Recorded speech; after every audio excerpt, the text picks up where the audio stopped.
Na nossa primeira aula sobre vícios redibitórios, a gente viu a diferença entre vício de consentimento e vício na coisa. E vimos que o vício ou defeito na coisa pode ser aparente ou oculto. Se você não viu essa aula, o link para ela está aparecendo nesse exato momento na tela e está também na descrição desse vídeo. Eu recomendo que você assista aquela primeira parte, antes aí de mergulhar nos detalhes dessa segunda aula sobre vícios redibitórios. Bom, se você já assistiu a primeira parte, pegue papel e caneta e prepare o seu coração para as coisas que eu vou contar.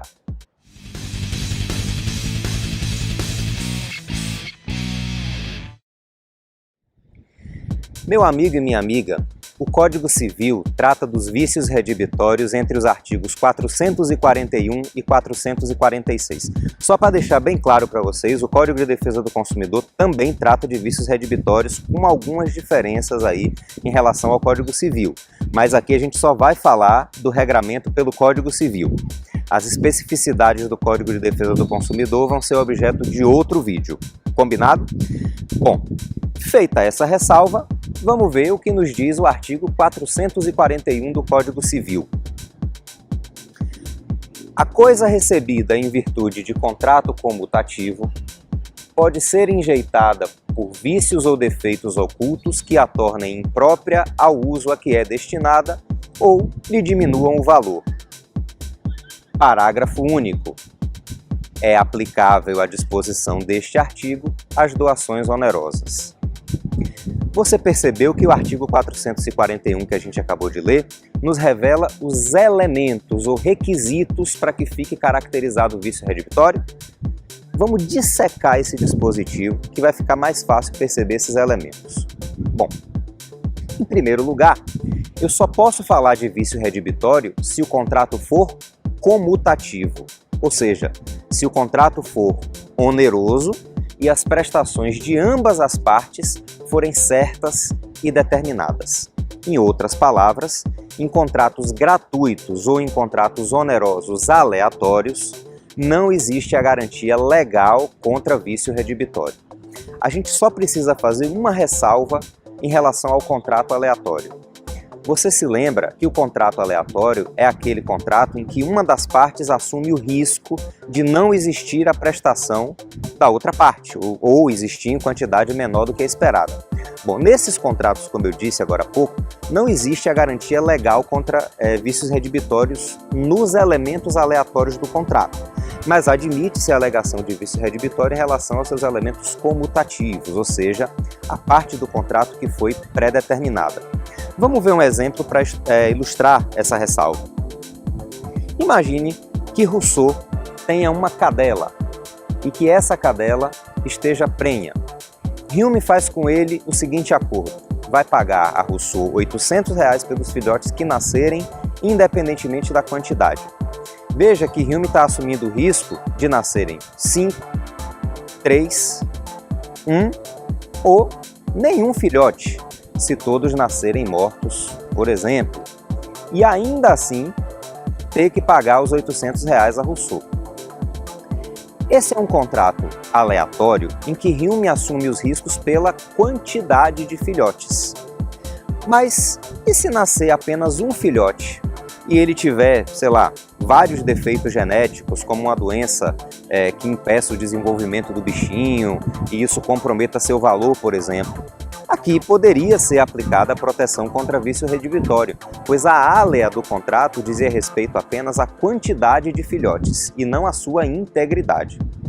Então, recapitulando, nos contratos aleatórios não existe a garantia legal contra vícios redibitórios nos elementos aleatórios do contrato, mas admite-se a alegação de vício redibitório em relação aos seus elementos comutativos, ou seja, a parte do contrato que foi pré-determinada. Esse é, inclusive, meus amigos, o teor do enunciado número 583 da 7ª Jornada de Direito Civil promovido pelo Conselho da Justiça Federal em 2015. O artigo 441 do Código Civil deve ser interpretado no sentido de abranger também os contratos aleatórios, desde que não abranjam os elementos aleatórios do contrato. Então, numa primeira síntese, aplica-se a garantia legal contra vício redibitório em contratos onerosos, comutativos, ou nos elementos comutativos dos contratos aleatórios, ou, ainda por força do parágrafo único desse artigo 441, as doações onerosas, que são as doações remuneratórias e as doações com encargo previstas lá no artigo 540 do Código Civil. Observe, minha amiga, que além dessas características do contrato, o artigo 441 exige que a coisa tenha defeitos ocultos, ou seja, não aparentes, mas exige que esses defeitos ocultos tornem a coisa imprópria para o uso ou lhe diminuam o valor. Em outras palavras, o vício oculto deve prejudicar a utilidade ou o valor da coisa, como a gente já falou na nossa primeira aula sobre esse tema. Mais uma observação que está no artigo 503 do Código Civil. Vamos lá, artigo 503.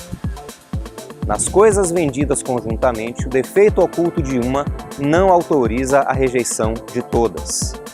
Então, se você comprar 10 camisas e uma vier com um vício oculto, você não pode rejeitar as 10. Tem que aceitar as 9 camisas perfeitas e rejeitar apenas a defeituosa. Bem, para arrematar essa segunda aula sobre vícios redibitórios, vamos ver alguns exemplos? Vamos lá. No aniversário de Platão, Sócrates lhe deu de presente um cavalo. Depois de uma semana, Platão percebeu que o cavalo tinha um problema de saúde que o impedia de percorrer distâncias maiores. É um vício oculto que diminui a utilidade do cavalo e provavelmente reduz também o preço. Platão pode reclamar a redibição do contrato? Não. Não, porque o cavalo, nesse caso, foi recebido em doação, que não é contrato comutativo. Lembre que um dos requisitos é que a coisa seja recebida em virtude de contrato comutativo, e a doação pura e simples não se encaixa nesse caso. É o sábio dito popular: cavalo dado, não se olha os dentes.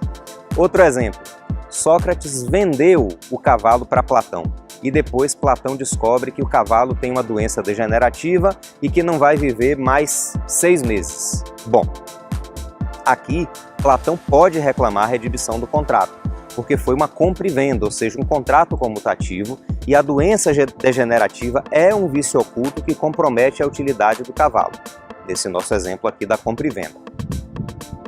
Viu só que foi fácil? Moleza, não é não? No nosso próximo e último vídeo sobre vícios redibitórios, a gente vai ver o que o adquirente pode fazer e quais direitos tem em razão do vício redibitório. Não deixe de se inscrever no nosso canal, ativar o sininho das notificações para ficar sempre por dentro das novidades. Falou? Aproveite também para dizer se você curtiu ou não curtiu esse vídeo e deixar um comentário criticando, sugerindo alguma melhora, tirando alguma dúvida que tenha ficado ou até mesmo elogiando o conteúdo. Tá certo? A gente se vê no próximo vídeo. Sapere aude!